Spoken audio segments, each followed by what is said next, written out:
She has done her master's in computer science from New York University in 2009, and her impressive professional background is having of working with esteemed organizations such as at Goldman Sachs, Cold Spring Harbor Laboratory, and the New York Times Company. Her accomplishments include publishing papers in renowned international journals like Science, Cell, and Nature, and as well as in participating in Harvard intercollegiate business conventions.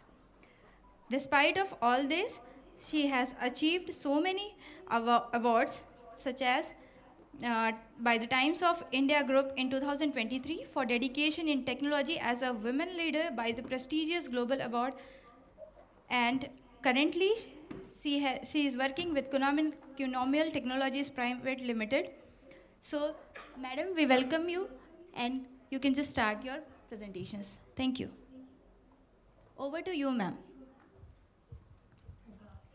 Thank you so much, Ms. Das, for the introduction.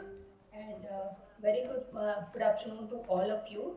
And first of all, congratulations. You were part of this workshop. And I'm sure after the end of the workshop, most of the students, you will be having some innovative ideas in your mind, which you can start working upon. So today we are going to discuss about the micro entrepreneurship and fintech. So what do you mean by micro entrepreneurship? So basically, it helps in creating the jobs at the bottom of the pyramid through financial and digital inclusion. Today I will not engage you with more theoretical knowledge. I'll try to give you some practical aspects so that you can work upon, as Director Sir was mentioning, right? Being at Northeast, you should also think for some innovation and work upon it. So, as the today's topic is micro entrepreneurship and fintech, it refers to the practice of running a small scale business. So it is always good to start very lean. And basically, as I mentioned, micro entrepreneurship, it refers to the practice of running a small scale business. Uh, it could be a sole proprietorship, and the focus is majorly on the local.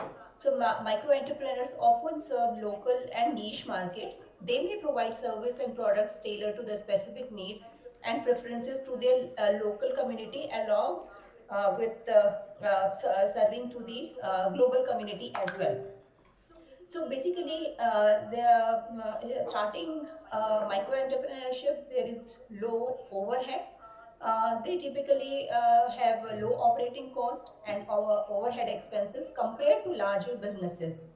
They have the flexibility, and at the same time, the risk and reward is like they can offer independence and potential for profit. It also comes with risk also.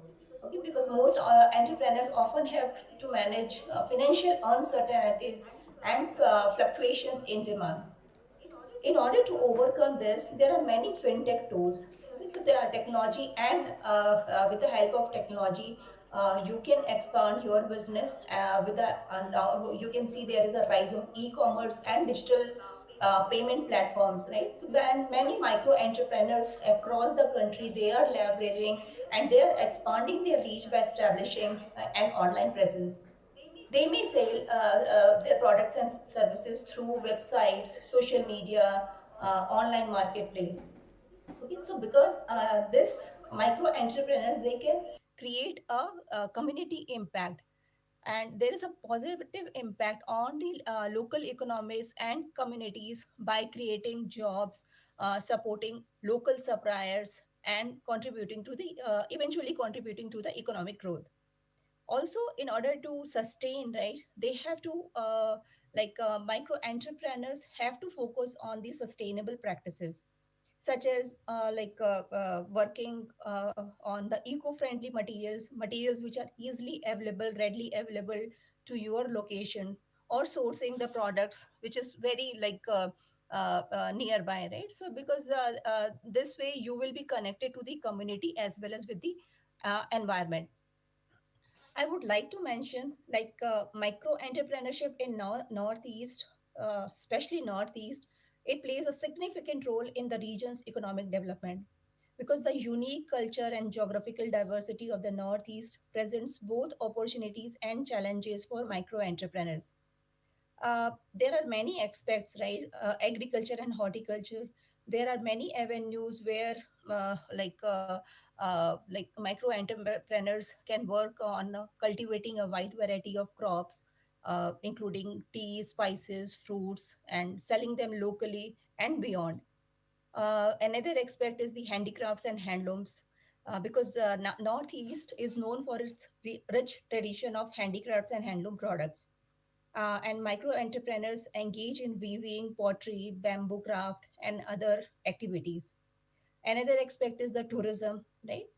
These examples I'm intentionally citing so that you can start thinking about your innovative ideas and just think how you can leverage the fintech, which will help you to expand your business. At the same time, there are many challenges because of the infrastructure, connectivity, and access to financial services in the remote, especially in the remote areas, right? So these are the challenges. However, I am sure the way IIT Bhilai is conducting the workshop along with the Mizoram institution, similarly, government initiatives and NGOs are also working to address this kind of issues. So you are in the era where you can do good innovation being at the Northeast only. Okay, so let me share my screen.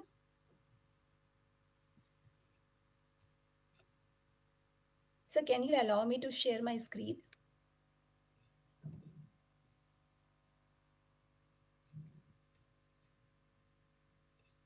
Can you see my screen? Yes, ma'am.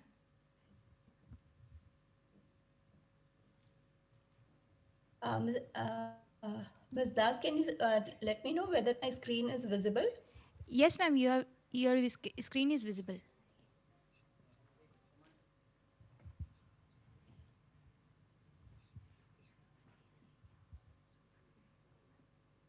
Hello. The screen is visible, right? Yes. Yeah. So as I was mentioning, micro entrepreneurship, it helps in creating the jobs at the bottom of the pyramid through financial and digital inclusion. The main characteristics are it is locally focused, uh, and it manages with the limited financial resources, often operated from home or small storefronts.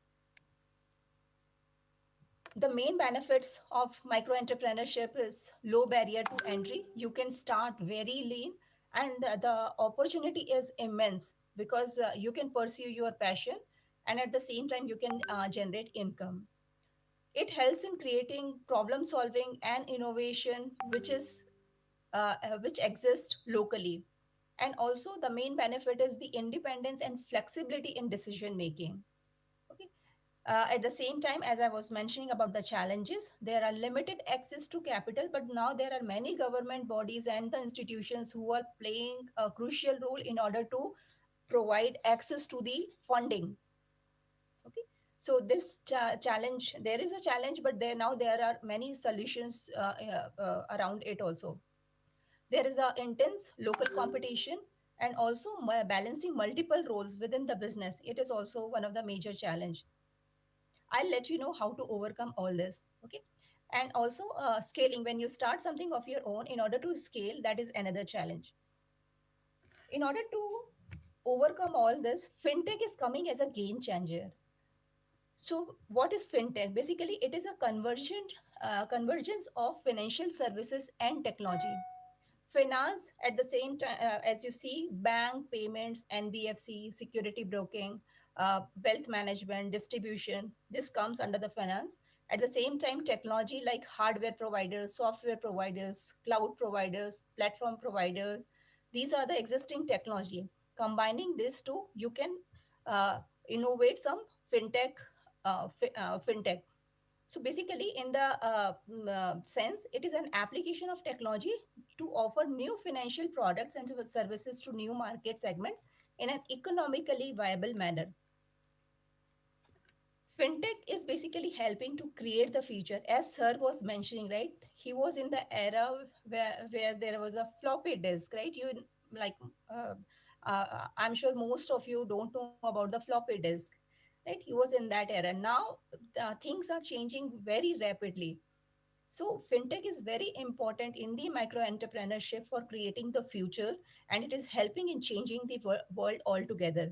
Because there are many technological startups and companies that are emerging to challenge this traditional banking and financial players.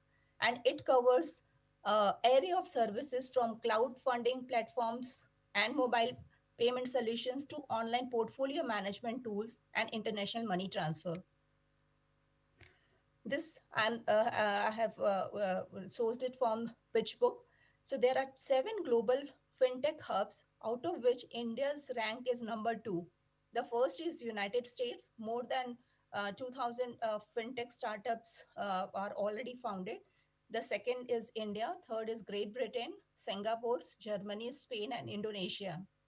So as sir was mentioning, there are a lot many innovations are happening, and you can also be part of it. You can also contribute to the economy, because in India the ecosystem is growing. In India the ecosystem has been established, and the challenges which I was citing earlier, it has been overcome. So you just need to focus. You just need to like connect to the right organization, and they can help you to enhance your innovation, because we are number two in the global hubs.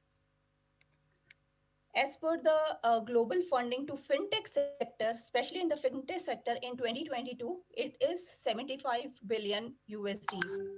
So this is very growing sector, and there are many companies are establishing, and they are revenue generating in very short period of time.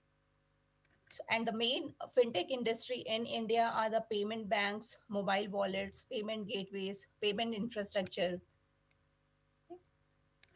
Coming to the innovations, the main innovations in fintech is the payments, clearing, and settlements, deposits. Just think about all this thing, and think about the solution, like how you can make it more better. There are solutions, but think around how you can make it more better.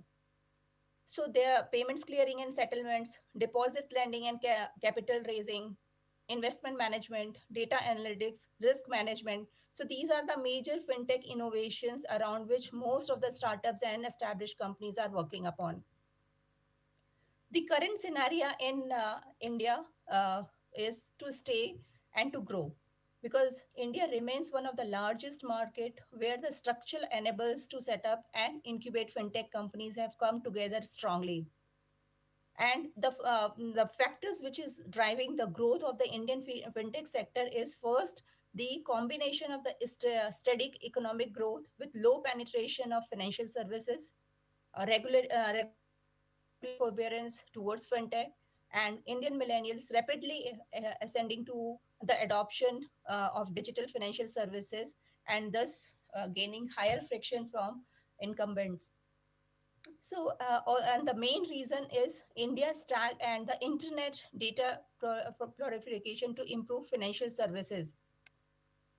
So, as you can see it over here, the utilized power of data, the transition to cashless economy. Sir was mentioning about the Google Pay, Phone Pay, right? So these are the cashless layers which has been already established and is part of the Indian stack. Also, the transactions performed in a paperless manner, unique digital biometric identity, and authentication from anywhere. These all things are established. And I'll just mention about some examples, the tools for the empowerment. You must have heard about the UPI, Unified Payment Interface, right? So UPI has revolutionized the digital payments in India, and because of the Aadhaar, right? It was very seamless. It allows users to link multiple bank accounts to a single mobile app. I need not to say about the UPI. I'm sure most of you are already using it. The second is the mobile wallets, then the expense tracking apps. So these are some of the fintech tools, basically, which you can think about and you can leverage for your own innovation. because India has seen a significant growth in all of this technology, and these tools have transformed the way Indians manage their finances, uh, investment, and also access the financial services. So now I'll just come to a very important part of the workshop. So basically, there are some tools where you can, uh, whatever is your innovation, right? Whatever is your idea, you can leverage those tools, and you can work upon in order to make it a successful model. I must say fintech tools because there is a continuous innovation, and with the help of with leveraging the technologies like blockchain, artificial intelligence, and mobile apps, it is enhancing the financial services. It is enabling faster payments, secure digital transactions, automated investing, and personalized financial advice. Right. So I'll just come to the main parts, which is very important in order to think about any kind of micro entrepreneurship or any kind of innovation. Okay, the first and foremost thing is you have to start very lean. Okay, there are 9 building blocks which you have to think through in order to start any business. First, the problem. So as I mentioned about the northeast, right, the advantage which you are having being at northeast, right, there are ample of opportunities. You just think about the problems which is around you. Okay, because you have the unfair advantage is the location where you are sitting presently. So think about 3 to 4 problems, major problems, which you are seeing around your area or in your state, right? Think about the solution. So for those 3 problems which you have cited, think about the solution, how you can overcome, how you can create a product or a service. Okay, then think about what would be the ultimate benefit which you will provide to your customer. So eventually there are many the end goal is to in order to run the business is to make money, right? Without thinking about the unfair advantage, without thinking about the unique value proposition, businesses will fail very easily. So you have to be customer centric. You have to think about the unique value proposition. What is the main advantage customers are getting out of your product and service innovation? Then think about the customer segments. Who who are willing to pay during your initial days. Let's think about the early adopters. So your customer segments could be B2C, B2B, B2G, whatever, right? So you have to think and then list that customer segment. Coming to channels, so this is a path to customers, how you will reach to your customers. I'll give you one example of micro entrepreneurship. So, I know, there are some ladies from Chhattisgarh, that too from remote area. During the Holi festival, they thought about this organic Holi color, right? So, a group of ladies they started procuring some vegetables and the waste out of vegetables and leaves, and started making the Holi colors. Then after doing that, they started thinking about the channel, how they will reach out to their end customers. So village, the people were aware about that kind of organic holy colors. They reached out to district level, then state level, right? So basically they were creating the channels, right? It is a path to customers. They reached out to the district administration, how they can help, right? And then they help to promote their colors, and then they set up the small payment system in order to get the order, and then do the supply. Okay, so channels is basically the path to customers. For every business, channel is very important. It could be the social media, it could be the blogs which you will be writing, it could be the website, it could be the e-commerce platform, it could be participating in any kind of events, trade fairs, anything, right? So channels, think about the channels, how you will reach out to your end users. Then the key metrics. It is very important because it will tell you about the performance of your organization. So whatever you have started, right, let's suppose you have developed one small app. Okay, so depending upon the number of downloads, you can measure that there is a demand for your mobile app. This month there is this number of downloads. So number of downloads, it's your key metrics. Basically, you with the key metrics you can measure the performance of your innovation or your startup. Then is the unfair advantage. Okay, all startups, all innovations have more or less 14 unfair advantage, which is very common to them. So this is something which you have to think. This is not easy to articulate. This will take some time. This will come after gaining some experience. So basically, unfair advantage is the terminology which we use, where your competitors, what is there in your offering which your competitors cannot easily copy. If I'll give you just a example of Facebook, right? So the unfair advantage of Facebook is, they are saying, don't try to steal our users, because we have almost all their relatives, all, or any social media platform, right?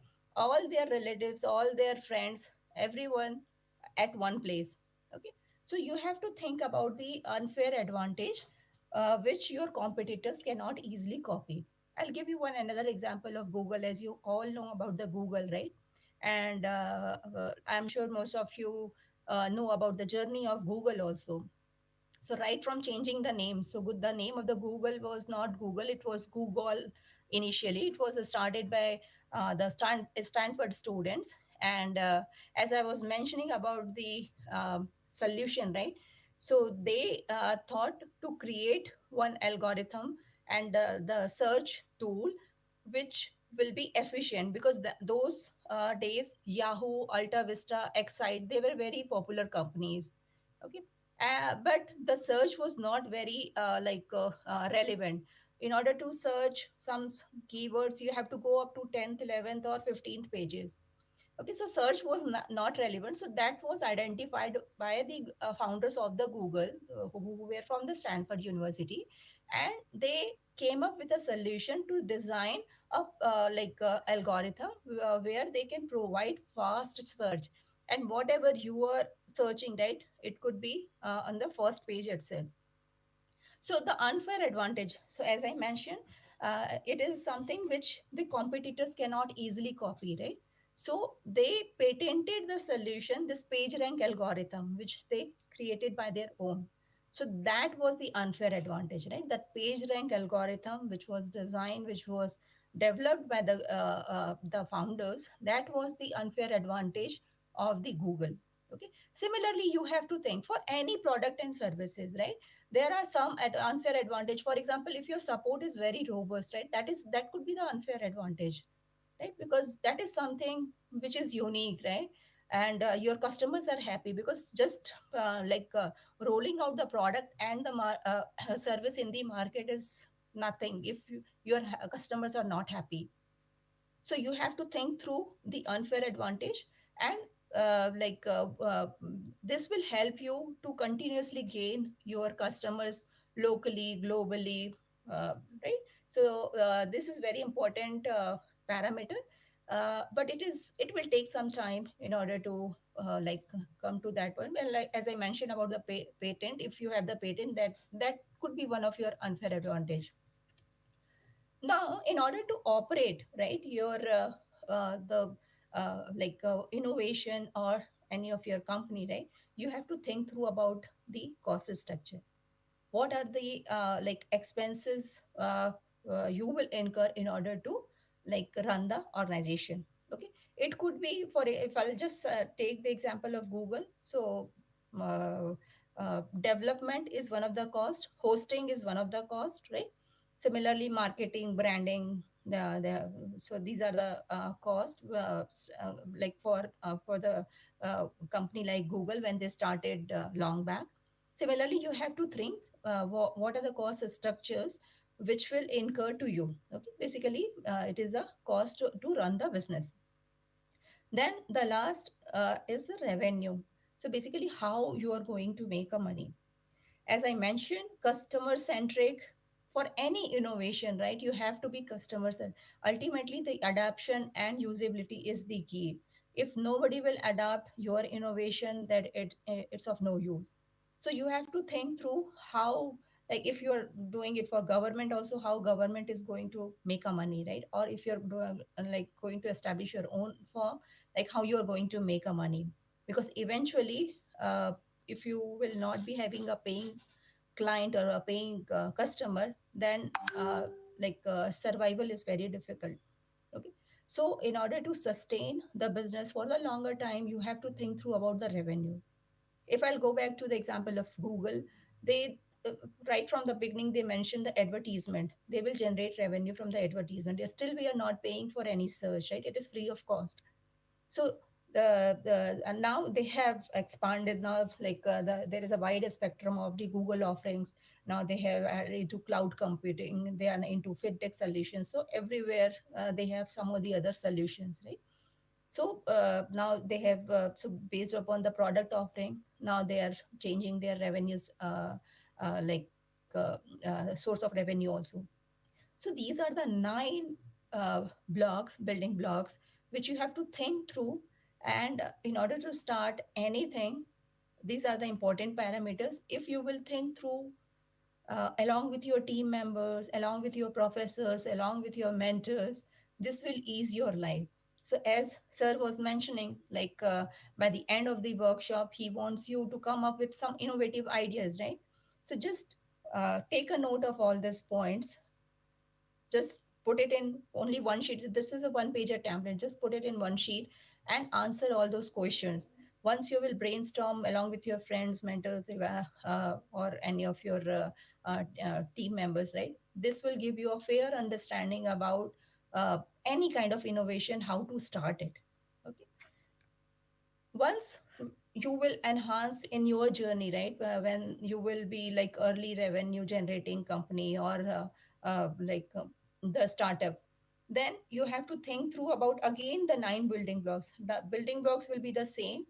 Now since a lean canvas, it was the strategic tool used in the startup and business to plan very efficiently.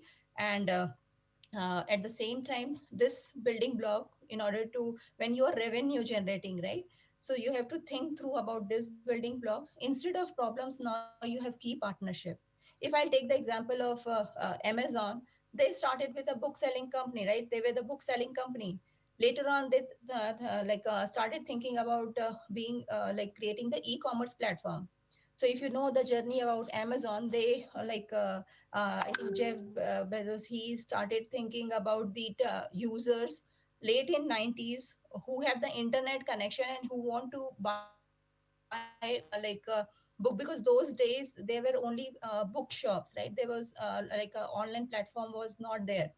So people used to go to the bookshop in order to buy the book. There was no provision for the reviews and recommendation. Only your friends or who your known people can only tell you whether this book is good or not. Okay, he identified that a small problem. Okay, now you all know about Amazon. How big is the Amazon? So Jeff Bezos also started very, very lean. He created the platform where the people who are having the internet connection and who want to buy very niche books, right? They can place the order. And the unfair advantage was they need not to go to the store. They can sit at home and just browse all the books of their choice and place the order. Okay. So the unfair advantage was saving time and it is cost effective. Right? Now, once when there was a demand for his offering, he started thinking about the building the e-commerce platform. So where that time he started making money, and then he started thinking about who all would be the key partnerships. So problem, he identified that there is a need of platform.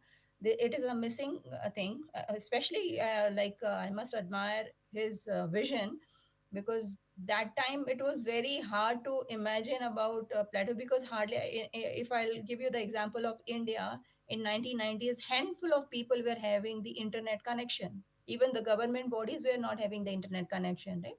That time he envisioned about such platform. So when he started making money, he started thinking about the key partnership.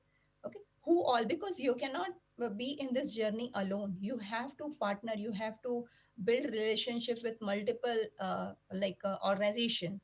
So the key partnership which he identified was the logistic company, because being the platform company, he has to deliver, right? So started thinking about the logistic companies who could be the key partners, right? Key resources, basically these are the people whom you need in order to build the solution. Okay.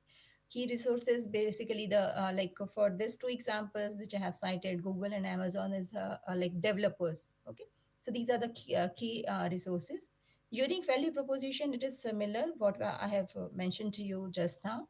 uh, Customer segment, channels, these are the same. Instead of key metrics, now is the key activities. What kind of activities you will do in order to make your business running. Okay. And then instead of unfair advantage, you have the customer relationship, like how you will build the relationship with your customers, right? So building if I'll give you the example of Amazon, in order to build the customer relationship, they started this reviews and recommendation part. Okay. So based upon if I am a new user, right, I'll see the reviews and recommendation. Based upon that, I'll make my decision. So customer relationship instead of the unfair advantage. Cost structure and revenue, it remains the same. So only four parameters are changing once you will grow your once you will start making money. Okay. So basically the main difference between both the models is the target audience and the level of the business development. Okay. Also, if you are being the student, you should focus on the lean canvas, because you can quickly iterate and you can change your problem solution fit, right? On the same time, this model is a broader tool, and it is used for the strategic planning and analysis in both startups and established business contexts. So I have given you the examples of now they have all fintech solution. Like you just name it, they have all types of solution. This I am showing you. See, you know about Google, how big it is, and if you will just see their canvas, right, the 9 points which we have discussed just now, it looks very simple, right? Similarly, you have to think through about your innovation. There is a wide range of micro entrepreneurship, and there are many fintech solutions where has to be built. There is a need also for the economic growth. So just think through it and try to conceptualize, create your plan, and put it in a one pager template so that you can easily brainstorm and you can do the iterations. So in summary, I would like to say uh, entrepreneurship is very easy to start. So just think big, but start very small. Launch small experiments and prototype rapidly and inexpensively.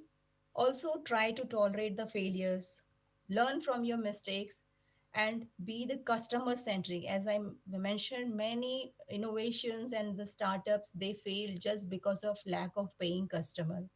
So it should be customer centric. This is very, very important. And always increase your investment after testing and learning. There is no need, even if you get grant or research money, right, from any institutions, increase your investment after testing and learning, right? If you have the grant money, or just use it very wisely. And you need to validate your model assumptions with the customers until you get it correct. With this, I would like to end the session with short video. Let me know if it is visible to you.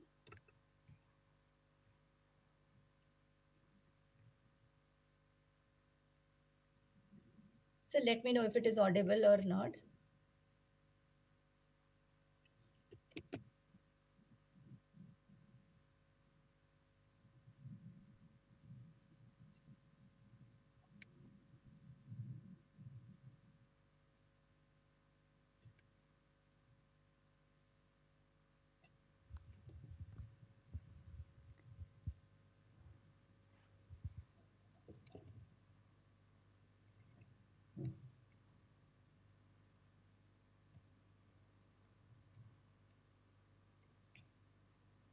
My screen is visible to you? Yes, ma'am. Okay. Can you play this? I think this URL is.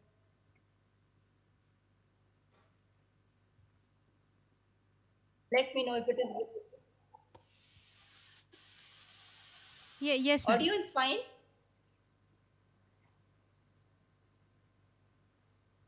No, voice is not audible. Audio is not there. Okay. Can you? I'll just in the chat. I'll just mention it. Can you please play this video from your side, if possible? Just a second, ma'am. Yes. Please play this video.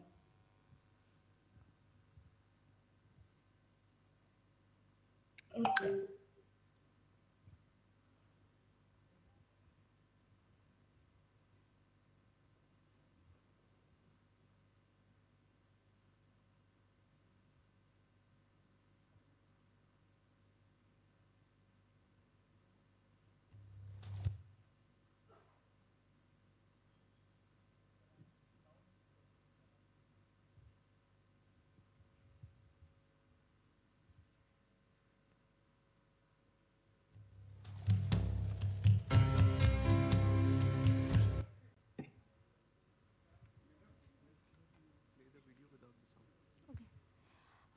Sonali, ma'am, you just play the video without sound. Yes. Okay. Sounds good.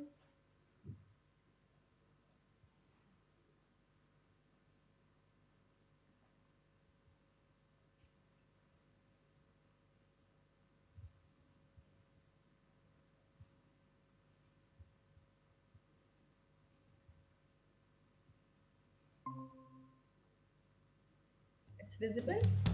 Yes.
So, with this, I'm open for questions.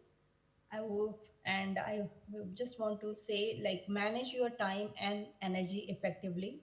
Uh, there are many scopes where you can like provide your solutions and just try to innovate something new. So I'm open for questions in case any one of them are having. Thank you, ma'am. So, students, do you have any questions or you want to ask anything to Sonali, ma'am?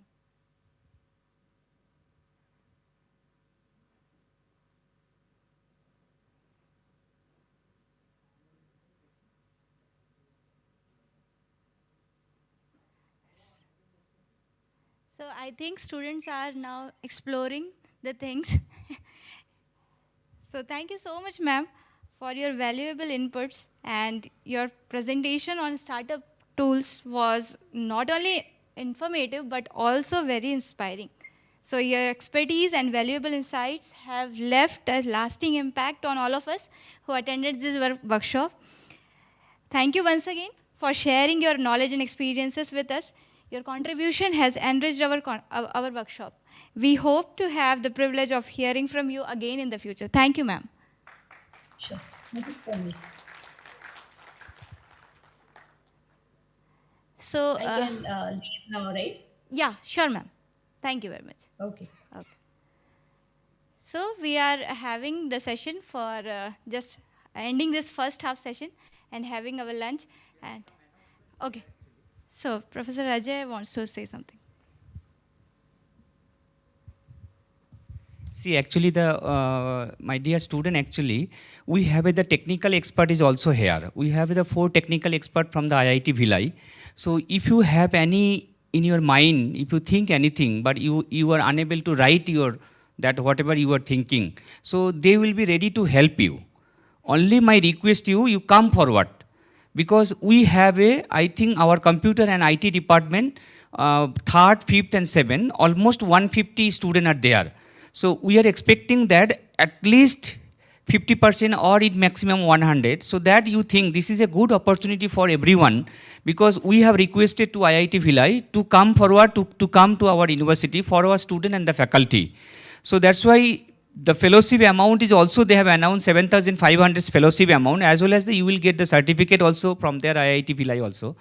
And there are lots of opportunity. I think you have already listened this lecture, online lecture. There are so many opportunities there. If you go through this 2 hours you study and you think about your proposal, tomorrow in second half we will be collect from you. So whatever in your mind, so you prepare just a 1-page write-up, 2-page write-up. This is my request to everyone. So tomorrow you can submit either in online, by soft copy or in the hard copy. So that proposal you please be ready for today night. Tomorrow will be collect from you, and please come forward. This is a golden opportunity for you. And you can imagine, you will get a certificate from the IIT Bhilai. This will be help to you get your job also. So your BTech degree is just a get pass. Everyone have that BTech degree. Now what the extra things you have, on the basis of that you will get the job. So please don't be silenced. This is the right time. So please, you ignite yourself. I requested to all of you, my student, because you can't imagine. I requested to their project director, so please come here, for our student is there, because we have a IT department, computer engineering department. And only this for my student. You try to imagine that we are trying to do for the best of our student. So please help us, you come, because you have that quality. I know that you have that quality. Only thing is that you are keeping silence because you are lazy, you are not getting to that environment. Our technical expert is sitting here to hear from you. After 4 p.m., I think they will be free. So 1 hour they can give to you. If any student want to discuss, if you think that, ma'am, we are thinking about this thing, how to write the proposal, they are also ready to help you. So please not be silenced, to be ready. I think after 4 p.m. the technical expert, the 4 technical expert we have, so you can discuss with them how to write, and today night you prepare 1 page only write up. This is my request. Everyone, please be promised here, everyone, you will be right, whether it will be correct or wrong, you don't think that. Whether it will be correct, it may be wrong, because you are beginner, you are fast. We not expect that you will be right 100% correct thing. We are not expecting from you. You write the wrong thing. Our expert is there to give the correction, give the suggestion to how to write, go for the correction. Okay, so this is my request from my side. Okay. So we have the links. Our website is www.ibitf.co.in. You can get all the details regarding different schemes here. Okay, and please feel free to contact us. We are just help you here. Thank you, and we will be meeting for the next session after 1 hour. Thank you very much.